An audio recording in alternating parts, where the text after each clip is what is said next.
I'm a world champion powerlifter, multi-time world record holder. If I had to go back to day one of training, start my career completely anew, believe it or not, I'd probably change everything about how I did it. 90% of what I did starting out was garbage. It was so far from optimal, I probably could have been the poster child for bro science, okay? Now, unfortunately, I can't go back in time and teach young Gavin. I started exercising around 12, started lifting weights at 14. At the time of this video, I'm now 27. Depending on who you ask, man, I'm unk status, which is crazy. But that's besides the point. Yeah, I can't go back in time and help young Gavin, but what I can do is help you. And so the purpose of this video is to give you the 5 things I would focus on if I were to start over.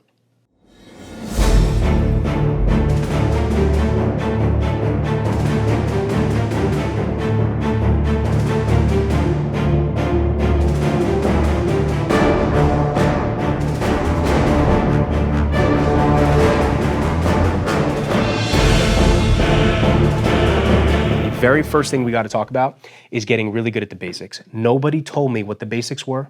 Nobody told me what it meant to build a foundation as an athlete or as a lifter. Nobody told me what was important and what wasn't. Nobody really taught me good form or anything like that. I kind of had to learn everything on my own.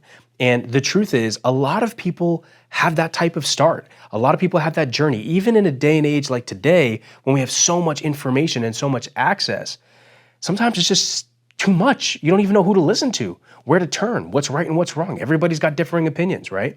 And so it's very difficult to focus, to understand, okay, what is it that I need to practice, become super proficient at, and what matters most so that I can set myself up for success. I'm gonna give you those things, okay? It's very simple stuff. One of the basics I'm gonna talk about for most lifters getting into the gym, and this applies to you whether or not you're looking to lose weight, get jacked, build strength, get good at football, whatever it is, you've got to master your compounds. And a compound movement, for those of you who don't know, is just a multi-joint movement. So an exercise that requires multiple joints. All right. So for example, bicep curl is not a compound movement. It's one joint. But an overhead press is multiple joints, right? Shoulder, elbow.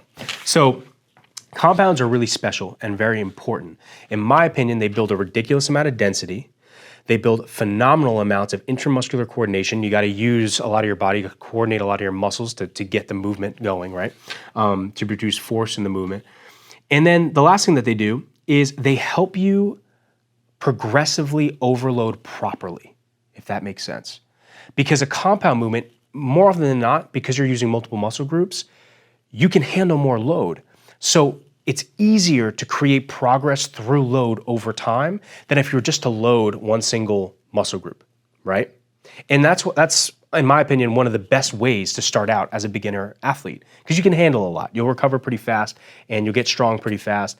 And yeah, you also need time to learn your body, and there's no better way to do it than to take a movement that's somewhat complex, somewhat challenging, and get yourself to coordinate it, to do it, and stabilize yourself too. That's another thing compound movements do, that especially free weight compound movements, that most other movements don't, is you have no choice but to support yourself, stabilize yourself, right? If I'm doing a barbell back squat, very different than doing a leg extension in a machine, right? So that's just what I want you guys to be thinking about, okay? Focus on the basics of movement. Don't get lost in all these special sciencey exercises and what's optimal and what's not and the angles and all that other shit. That shit will come. And that stuff's very important. I'm not saying that it's not. But when you're starting out, and even as an advanced athlete, it's so tempting to get away from the basics because you're always looking for the new shiny object when the basics are tried and true. The basics will get you 90% of the way through. All that other little stuff, yeah, that's that extra 10% in my opinion. But especially when you're starting out, the basics are huge. So the fundamental compound movements I would look at, most of it's going to be barbell. I'm just biased. I compete in powerlifting. But obviously squats, bench, deadlift, absolutely. If you're not looking to get super strong necessarily, you don't care about being like a powerlifter per se, I don't think you necessarily need deadlifts. I think you do want to opt in a hinge, but it doesn't need to be a deadlift. So I would go barbell RDLs, something like that, or stiff-legged deadlift, something like that, to really load and train the hamstrings, glutes, and just your whole back, your whole posterior chain, right? So I think that stuff is really important. Not a big fan of overhead, to be honest with you, but barbell rows, really helpful. I mean, anything that's challenging, that's going to require multiple muscle groups, that's what I would opt for. Now, the tier below that would probably be machines. So machines like pendulum squats, belt squats, leg presses, I think all those are fine, especially for beginners. Again, same idea, multiple muscle groups, multiple joints in action, and you can load them more over time. Does this mean that you have to stay away from a leg extension? No. Does it mean you have to stay away from a preacher curl? No, not at all. You can do that stuff, but make sure that you are trying to get really good at the basics. I promise you, you will build a foundation like no other, which carries me into the next point, which is quality over quantity. And this is often overlooked and underestimated, especially earlier on. When you're younger, not only can you handle a lot, but you want to do a lot, right? You're looking at social media, you're looking at what your favorite lifters are doing, or you're worried about building all this stuff. Like, I'll give you an example. When I first started at 14 in the gym, I did the same full body routine. And it's not even full body because I never really trained legs, believe it or not. I didn't train legs until like 2 or 3 years in because I literally didn't know that you should. That's what I'm saying. Nobody tells you this shit. But don't worry, I got you. So I was doing the same upper body routine, same exact routine every single day, 5 to 6 days a week for a whole year. That was my training routine, my first year lifting weights, okay? Quality over quantity. All right. It would have been so much smarter for me to be more selective with my split. Maybe, obviously have like a push-pull legs or legs, push-pull rest, and then legs, and then an upper session. Have something that made more sense. It is what it is. I can't go back in time, but now, like I said, you can learn from it. Remember, quality over quantity. You don't need to kill yourself. You need to make sure that you're recovering. You don't actually grow from a training session. You grow when you recover from the training session, okay? The last thing I wanted to mention as it relates to getting really good at the basics is to be goal-oriented with your training. Put simply, have a goal, and then use that goal to define the system or the plan or the program you're going to use to get there. It just has to make sense. Okay, so for example, when I was younger, when I first started training, I started exercising and training so that I could get better at sports. Okay, I was really good when I first started. I had a lot of talent. But as I leveled up and as I went through the ranks, especially once I got to high school football, I started to realize, like, wow, everybody's big, everybody's fast, everybody's strong. Most people are reading the field well. So where can I get my edge? And that's when I looked to the gym. I remember walking through the halls of Bosco, and I remember looking over, and at the time, one of my friends, his name was Jesse Ryder, so I don't know if we'll see this, but shout out to Jesse. And he was a wrestler, really, but he also played ball. And I remember looking at him, and his pecs were so developed, and I was like, what the fuck? Like, I need that. I need that, right? And that's literally because I saw him and how he looked, how his pecs looked. I started incline benching because of that. And mind you, I had already been training for a year and a half or 2 years. So my point is this. I got into training so I could get better at sports, but I never made the connection between my training and sports. I knew that the goal was to get better at sports, but I didn't know anything about training. And I want you guys to avoid that. I want you to miss that mistake. I want you to make sure that your actions are aligned with your direction.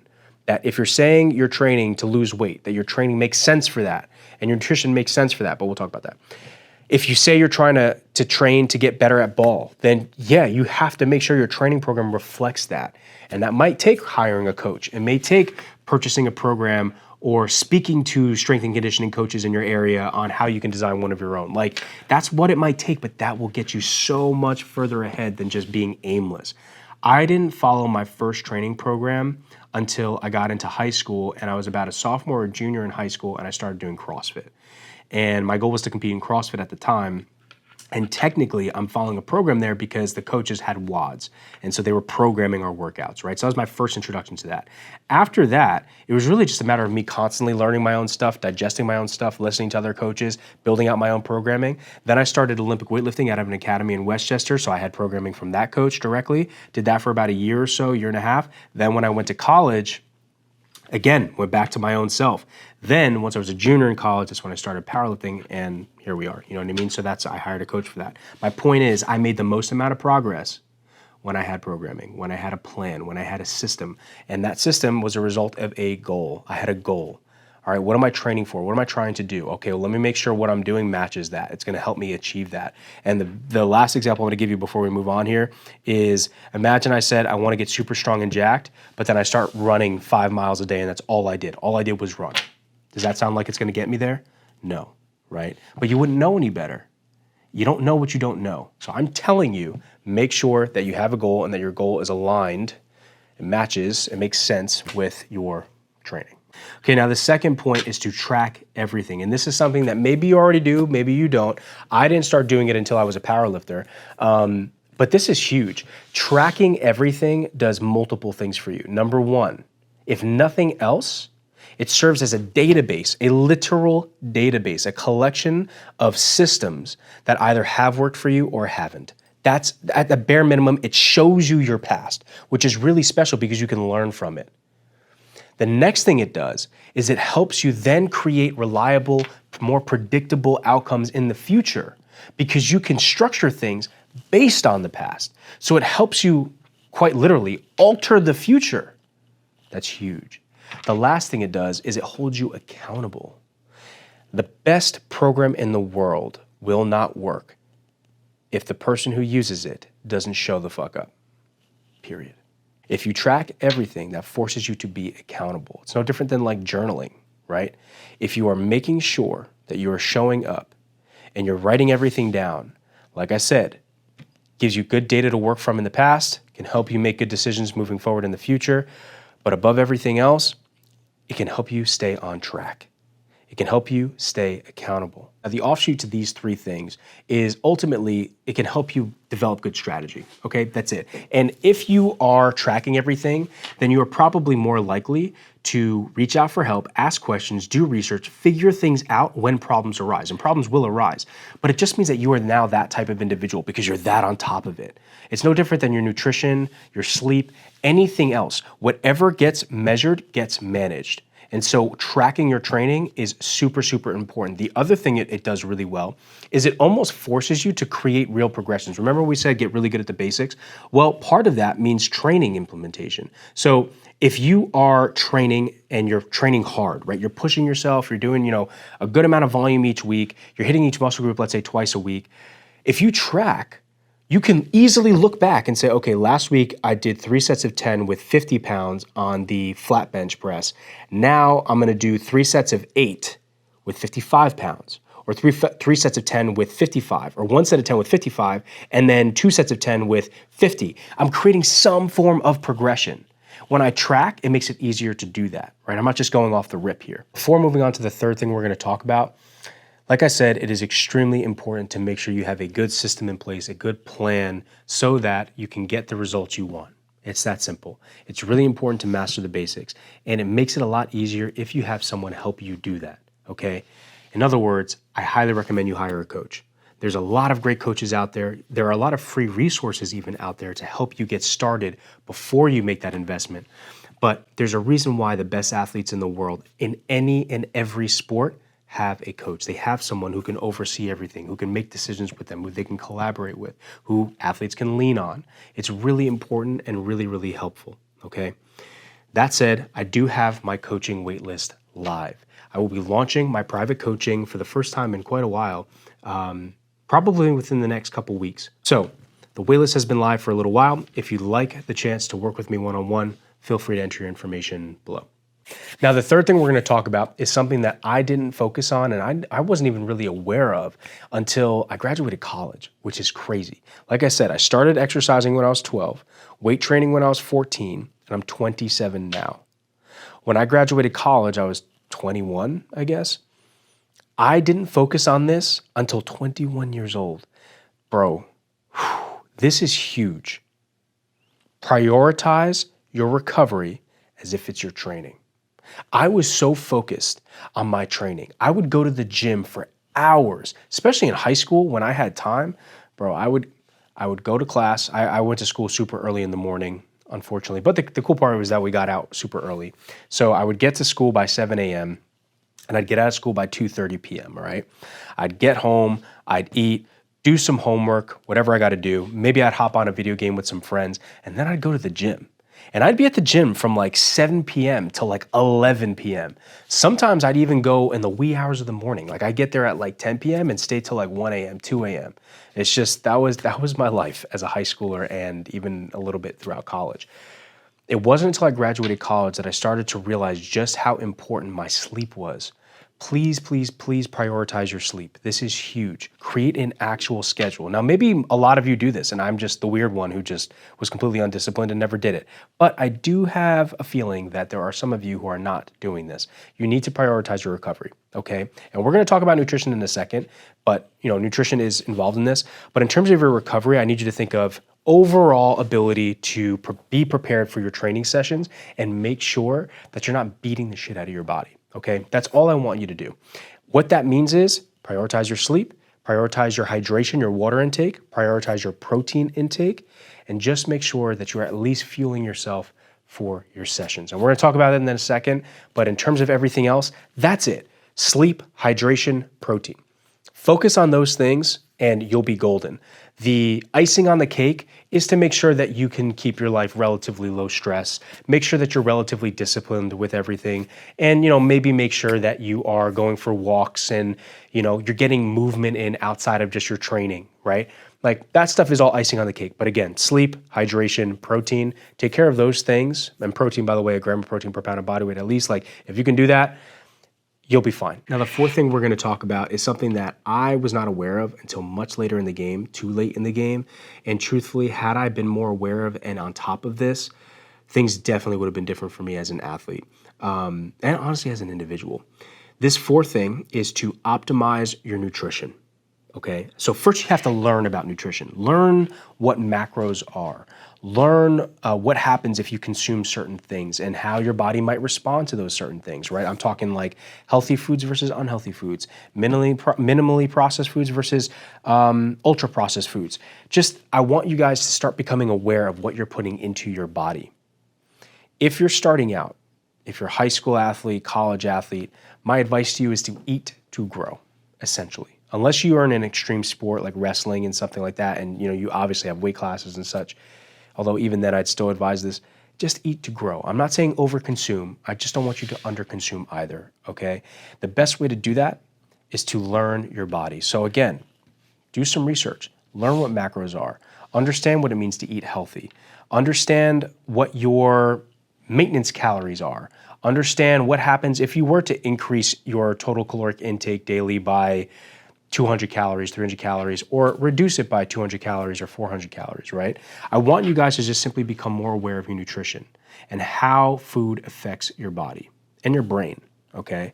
If you start to become more aware of your nutrition, you start tracking it, treating it like a training program in a way, you will see massive, massive results, okay?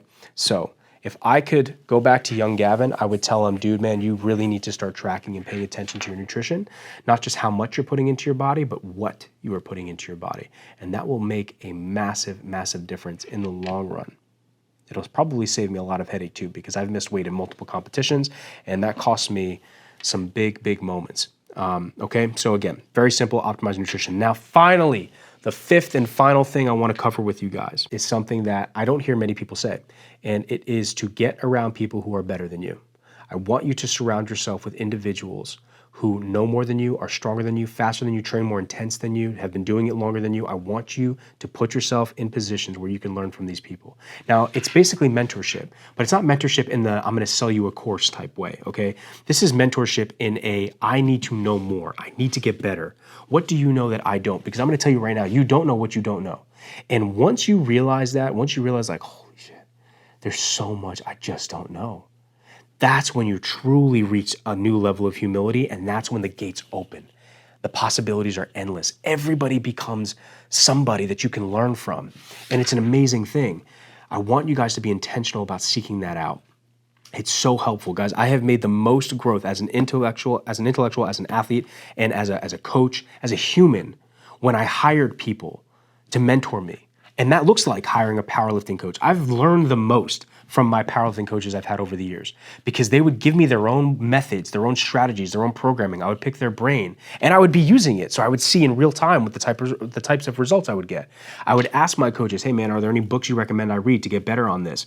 I'd read those books. So my point is, when you're hungry to grow and hungry to learn, and you're constantly seeking advice from people who've been there, done that, who have gone through the ringer, it speeds everything up tenfold. You don't have to make the same mistakes. You don't have to. My mom always said I learned things the hard way, and I've tried to I've tried to fix that because it's painful and it's grueling and it takes a lot of time when you have to learn something the hard way all of the time. I'm telling you, hiring a coach, paying for mentorship, or dude, even just hitting up great athletes that are in your area and you go train with them, whatever, it's all helpful. That's why people pay for big sports camps. That's why people try and get the courses and do all this stuff, because they realize just how far ahead it could propel them. And I'll give you an example of this before we kind of close out. When I was 14, I first went to New York Sports Club. There were two guys I remember seeing. One guy was an ex-convict, tall, bald, white dude, jacked beyond belief, super nice dude, man. You could tell he had an edge to him, but super nice dude. And I remember seeing him do weighted dips. Ever since then, I was like, yeah, I gotta be doing fucking weighted dips. It's because I saw that, and I was in that environment, I saw that, I saw what he looked like. I was like, damn, I want that. I want what he looks like. I want his confidence, all that shit. That's when I was like, okay, you know what? I'm gonna do the weighted dips. Another guy, shredded, crazy spray tan, his abs always looked insane, and I always saw him do hanging leg raises. That's what introduced me to the movement of hanging leg raises. But that's literally how this happened, guys. It's crazy. Like, you just don't know what you don't know. Last example I give you is I didn't train my legs for, I think I mentioned this already, but I didn't train my legs until, I want to say, maybe 2 or 3 years into training. Like, I was in high school and maybe, I want to say, sophomore, freshman or sophomore year. And I hadn't trained my legs. And by that point, I had been training for at least a year or two. And I just didn't know to do that. Like, I was an athlete, I ran, I did shit like that, but I didn't squat, I didn't leg press or do leg extensions or hamstring curls or any of that stuff. All of a sudden, I go to this old school powerhouse gym and I see some dude back squatting out of a rack. So as soon as he left, I took his spot and I started squatting. I'll never forget how much the bar hurt on my back. I had to use like the fucking pad, which is crazy, right? That's somebody now who squats over 770 or 750 pounds. I did 765 back in nationals, thinking about how much that weighs. And when I started, I couldn't even put the regular bar, no weight on it, just the regular bar on my back because it hurt too much. Like, it's crazy, right? But the only reason why I was introduced to the squats in the first place was because I saw somebody doing it. I didn't know what I didn't know. So I say all that to say, please, please, please invest in yourself, invest in your future. And even if you're not paying for something, put the time in, like put the energy into building relationships with people who know more than you, are better than you, stronger, faster, sharper, train more intensely. Put yourself in those positions so that you can grow. Okay? That is everything I have for you guys. Like I said, that coaching waitlist is live. Also, too, I have to let you know, the Ultimate Squat System, this PDF that I've been building out, has 3 programs in it. Guys, it is insane how much value is in this. This is by far the best digital product I've ever built in my life, and it's been taking me months to build it because of that. But I am almost 99.9% sure that we'll be able to drop it within the next week or two. It's just so much content that's involved with it, and it's going to be very affordable. So my goal with this, honestly, because this is the first real PDF style digital product I'm putting out, my goal was to beat out all my competitors and to give you something that over delivers beyond belief. So that's the goal. And if you guys are interested in that, you can let me know by downloading the free mindset ebook that's in the Stand Store link. Again, all it does is it just gives me your email so I can let you know when the Ultimate Squat System drops. Like I said, there will be 3 programs in there. I may add a couple others, but I think I might keep it at 3. And yeah, so definitely be on the lookout for that. And I'm looking forward to uploading more content as the months go on. We have a competition November 22nd as of right now. Very excited, an SBD Austin meet, I believe it's called. So I'm excited, man. I definitely think we're gonna do really, really well, and I'm hungry. I'm very hungry to finally become a open world champion or junior world champion. I'd love to become an open world champion, break more records. I want an 800 plus squat. I want a 520 plus bench. I want an 800 plus deadlift. I'm coming for it all, but we all are, But that's why it's so important to pay attention to things like these 5 things we talked about, because guys, you don't get this time back. You don't. You have to make every moment matter. Like every second counts. And especially when you train, anybody who's training for a while will tell you how slow progress comes once you get to a certain point. So make sure you're instilling good quality habits now so that they pay off later on. You will be that much further ahead. All right? Appreciate you guys tuning in. I'll catch you in the next YouTube video. Peace.